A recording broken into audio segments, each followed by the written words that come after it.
தனுசு ராசி நேயர்கள் அனைவருக்கும் வணக்கம். தனுசு ராசி நேயர்களுக்கு வரப்போகின்ற மார்ச் 14ஆம் தேதி கொடூரமான சந்திர கிரகணமானது வரப்போகின்றது. பொதுவாகவே மக்களிடையே கிரகணம் அப்படின்னு சொன்ன உடனே ஒரு விதமான அச்சமானது ஏற்பட்டுருங்க.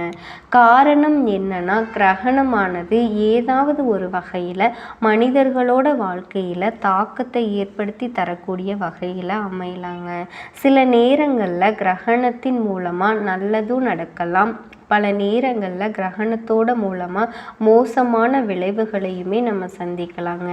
அதாவது ஜோதிட ரீதியாக பார்க்கும்போது இந்த கிரகணங்கள் அப்படிங்கிறது மிக முக்கியமான நிகழ்வாகவும், இந்த கிரகணத்திற்கு பிறகு ஒவ்வொரு தனிப்பட்ட மனிதர்களுடைய வாழ்க்கையிலையும் மிக எதிர்பாராத பல நல்ல திருப்பங்களையும் சந்திக்கக்கூடிய வகையிலையும் நிலைமையானது மாறக்கூடும் அப்படின்னு சொல்லுவாங்க.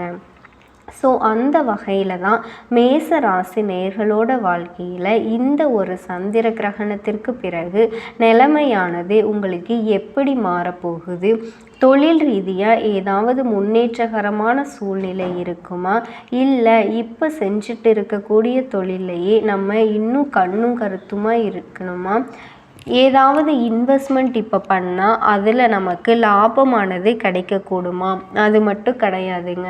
குடும்ப வாழ்க்கையானது எப்படி அமைய போகுது, நிதி ரீதியாக கடந்த சில நாட்களாகவே நம்ம கஷ்டப்பட்டுட்டு இருக்கோம் இல்லையா, அது எல்லாமே இனி வரப்போகின்ற நாட்களில் உங்களுக்கு நல்லபடியாக கிடைக்கக்கூடுமா, நிதி ரீதியாக இருந்து வந்த பிரச்சனைகள் சாதகமாக முடியக்கூடுமா, அதே போல் பார்த்திங்கன்னா சிலர்கிட்ட பணம் கொடுத்துருந்தீங்க, அந்த பணமானது உங்களோட கைக்கு வராமல் இருந்துச்சு இல்லையா, அப்படிப்பட்ட அந்த பணமானது இப்போ உங்கள் கைக்கு வரக்கூடிய வாய்ப்புகள் இருக்கா, ஆரோக்கியத்தில் முன்னேற்றகரமான சூழ்நிலை இருக்கா அப்படிங்கிற எல்லா விஷயத்தையும் டீட்டெயிலாக நம்ம பார்த்துக்கலாம். அதுக்கு முன்னாடி தனுசு ராசி நேயர்கள் இந்த வீடியோவை பார்த்துட்டு இருந்தீங்கன்னா ஓம் முருகா போற்றி அப்படிங்கிற திருமந்திரத்தை கமெண்ட்ஸில் 3 முறை டைப் பண்ணி சந்திர கிரகணத்திற்கு பிறகு எல்லாமே உங்களுக்கு நல்லதாக நடக்கக்கூடுங்க அப்படின்னு மனசில் நினச்சிக்கோங்க.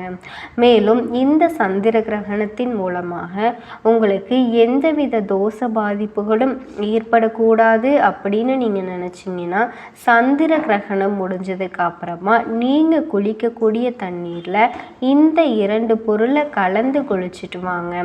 இதன் மூலமாக உங்களுக்கு கிரகண தோஷ பாதிப்புகள் ஏதாவது இருந்தால் அது எல்லாமே குறைய ஆரம்பிக்கும். எனவே அந்த 2 பொருள்கள் என்னென்ன, மேலும் ஜோதிட ரீதியாக இந்த கிரகணத்திற்கு பிறகு உங்களுக்கு நேர காலமானது எப்படி அமைஞ்சிருக்கு அப்படிங்கிற எல்லா விஷயத்தையுமே நம்ம டீட்டெயிலாக பார்க்கலாம். அதுக்கு முன்னாடி நீங்கள் நம்ம சேனலை இன்னும் சப்ஸ்கிரைப் பண்ணலைன்னா சப்ஸ்கிரைப் பண்ணிடுங்க. அப்படியே பக்கத்தில் இருக்கக்கூடிய பெல் ஐக்கானையும் ப்ரெஸ் பண்ணிடுங்க. வாங்க வீடியோக்குள்ளே போகலாம். 14/3/2025 வெள்ளிக்கிழமை அன்னைக்கு தான் இந்த ஒரு இரத்த சந்திர கிரகணமானது ஏற்பட போகுது. கிட்டத்தட்ட 6 மணி நேரம் இந்த கிரகணமானது அன்னைக்கு நாளில் நீடிக்க போகுது. காலையில் 9:27 மணிக்கு ஆரம்பித்து பார்த்திங்கன்னா மாலை நேரம் 5:27 மணி வரைக்கும் இந்த ஒரு சந்திர கிரகணமானது இருக்க போகுதுங்க. இதனால தான் பார்த்திங்கன்னா ஜோதிட ரீதியாக பார்க்கும்போது பல எதிர்பாராத கிரகங்களோட இடமாற்றங்களும் இந்த கிரகணத்திற்கு பிறகு தொடர்ச்சியாக ஏற்பட்டுக்கிட்டே இருக்க போகுது. இதையெல்லாம் வச்சு தான் மேச ராசி நேயர்களோட ஜோதிட பலன்களுமே கணிக்கப்பட்டிருக்கு. அது மட்டும் கிடையாதுங்க, மார்ச் 31க்குள்ளே நிச்சயமாக மேச ராசி நேயர்களோட வாழ்க்கையில் இதெல்லாம் நடந்தே தீரும் அப்படின்னும் கணிக்கப்பட்டிருக்கு. மேச ராசி அன்பர்களுக்கு என்னென்ன மேன்மைகள் பலன்கள்லாம் ஏற்பட போகுது அப்படிங்கிறத நம்ம இப்போ பார்க்கலாம். மார்ச் 14, 2025 அன்னைக்கு நடைபெறும் சந்திர கிரகணம் தனுசு ராசி, அதாவது தனுசு ராசி தனுசு லக்னம் உடையவர்களோட வாழ்க்கையில் பல்வேறு அம்சங்களில் தாக்கத்தை ஏற்படுத்தும். இந்த கிரகணம் 9வது வீட்டில் நடைபெறதால உயர்கல்வி, ஆன்மீகம், பயணம், தந்தை மற்றும் நெடுந்தூர பயணங்கள் போன்றவற்றில் மாற்றங்களை காணலாம். உயர்கல்வி மற்றும் அறிவியல் ஆராய்ச்சி, அதாவது 9வது வீடு உயர்கல்வி மற்றும் அறிவியல் ஆராய்ச்சியை குறிக்குது. இந்த சந்திர கிரகணம் இந்த வீட்டில் நடைபெறதால மாணவர்கள் மற்றும் ஆராய்ச்சியாளர்கள் புதிய சவால்களை எதிர்கொள்ளலாம். புதிய பாடத்திட்டங்களை அறிந்து கொள்ளும் போது சில சிரமங்கள்லாம் ஏற்படலாம். எனவே இந்த காலத்தில் அதிகமாக கவனம் செலுத்தி முயற்சிகளை அதிகரிக்கணும். ஆன்மீக பயணங்கள் மற்றும் தியானம். ஆன்மீக பயணங்கள் மற்றும் தியானத்தில் ஈடுபடுறவங்க இந்த காலத்தில் மன அமைதி மற்றும் ஆன்மீக முன்னேற்றத்தை அடையலாம். சந்திர கிரகணம் ஆன்மீக சிந்தனைக்கு உதவுது.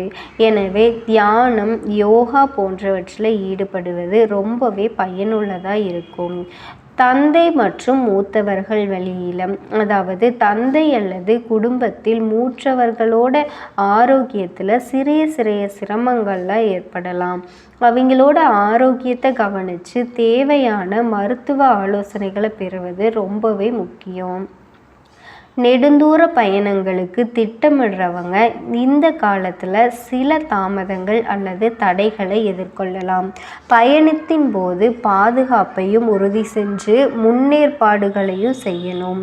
சமூக மற்றும் சட்டவியல் வியாபாரங்களில் இருக்கவங்க விவகாரங்கள், அதாவது சமூக மற்றும் சட்டவியல் விவகாரங்களில் சிக்கல்கள்லாம் ஏற்படலாம். சட்டப்பூர்வமான நடவடிக்கைகள்லாம் எடுக்கும்போது ரொம்பவே கவனமாக இருக்கணுங்க. இந்த சந்திர கிரகணத்திலிருந்து விலகறதுக்கு ஒரு சில பரிகாரங்கள்லாம் இருக்குது. சந்திர கிரகணத்தின் போது தியானம் மற்றும் மந்திர ஜபம் செய்வது மன அமைதியை உங்களுக்கு ரொம்பவே அதிகமாக தரும். பரிகார ஹோமங்கள் அல்லது பூஜைகளை நடத்துவது ரொம்பவே நன்மை தருங்க. பரிகாரங்களுக்கு தானம் செஞ்சு புண்ணியத்தை அதிகரிக்கும். இந்த சந்திர கிரகணம் ஜோதிட தாக்கங்கள் தனுசு ராசினியர்களுக்கு ஓரளவு தாக்கத்தை ஏற்படுத்துங்க. மார்ச் 14, 2025 அன்னைக்கு நடைபெற்ற இந்த சந்திர கிரகணம் தனுசு ராசி இருக்கவங்களோட வாழ்க்கையில் ஒரு சில சவால்களையும் முன்னேற்றங்களையும் கொண்டு வருங்க. அறிவோடு செயல்பட்டு இந்த பரிகாரங்களை எல்லாம் பின்பற்றினா இந்த காலத்தில் வர பிரச்சனைகள் எல்லாமே உங்களுக்கு ஓரளவுக்கு சாதகமாக முடியறதுக்கு நிறைய வாய்ப்புகள் இருக்குங்க. இந்த மாதிரி விஷயத்துலையெல்லாம் கொஞ்சம் ரொம்பவே கவனம் செலுத்துங்க.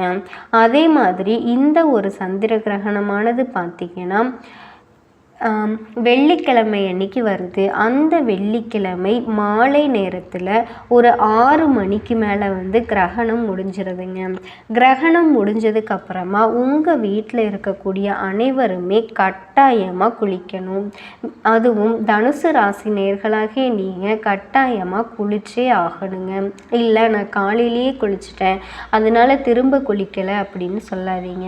கிரகணம் முடிஞ்சதுக்கப்புறமா காலையில் நம்ம குளிச்சிருந்தோம் கிரகணம் முடிஞ்சதுக்கு பிறகு இன்னொரு முறை குளிச்சுக்கோங்க. இதனால கிரகண தோஷ பாதிப்புகள் ஏதாவது இருந்தால் அது எல்லாமே விலக ஆரம்பிக்கும் அப்படின்னு சொல்லுவாங்க. தோல் ரீதியாக ஏற்படக்கூடிய சின்ன ஆரோக்கிய ரீதியாக வரக்கூடிய பிரச்சனைகள் எல்லாமே நீங்க ஆரம்பிச்சிருங்க.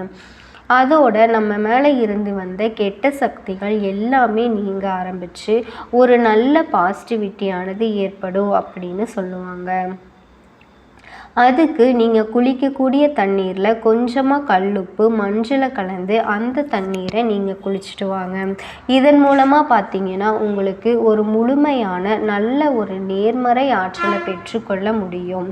இந்த வழிபாட்டை நீங்கன்னு கிடையாது, உங்கள் வீட்டில் இருக்க எல்லாருமே செய்ய